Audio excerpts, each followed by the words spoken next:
I think Joe is the classic entrepreneur that really serves as a great role model as we think about what we're trying to inspire in junior achievement.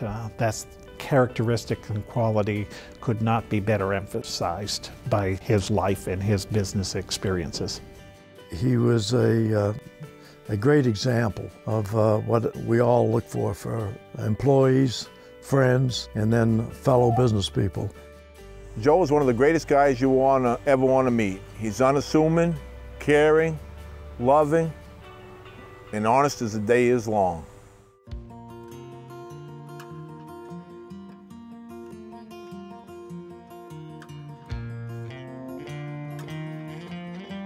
Joe had graduated from high school and went to work some with his father and going to school at Hassan, but really wanted to get out into the work industry. And his father one day said, "Ralph, why don't you take Joe in with you? And because I don't have full-time work."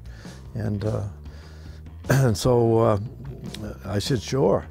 And best decision I ever made. If he saw something to do, whether it was his job or not, he got in and did it. And he was never afraid to get his hands dirty. And I worked closely enough with him to see that he had a lot of innate business sense as well.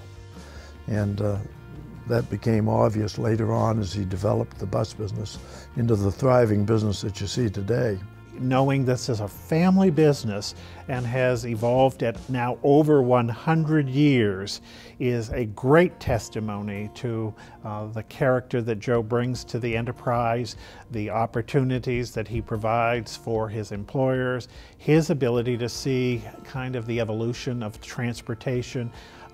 We know as an institution that they provide tremendous quality service, for example, to our athletic teams, to know that their safety is well cared for by a local business that serves its customers with great ethics, great integrity, and that they respect the community and the community they work with. Joe's important to this community because he doesn't mind giving. It doesn't matter if it's money or labor or time or equipment.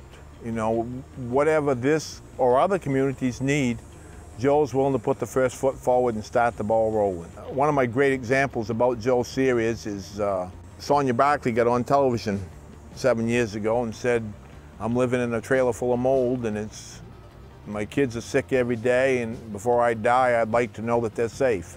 Our Rotary Club went to build that house for him. Joe Cyr took time off from whatever business he's involved in and came up and was the cut man for that job. Long towards the end of the project, this gentleman showed up that did gutters. And he came up to me and said, "Stan, I want to do the gutters and the shelving for the closets for this house." And I said, "Great."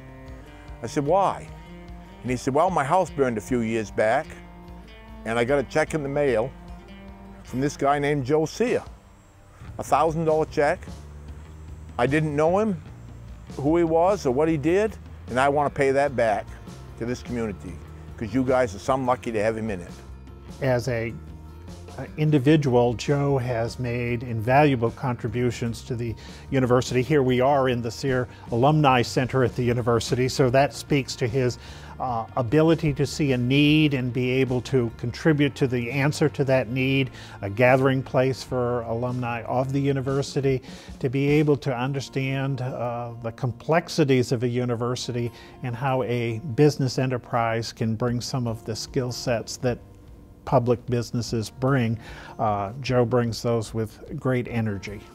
Congratulations, Joe. I can't think of any community member in any community that deserves this award any more than you do. I think the great honor that Joe's receiving is a testimony to the integrity of his business, the relationships that he's built with the community. We need more Joe Cyrs, and in our community we'll have a better place to live.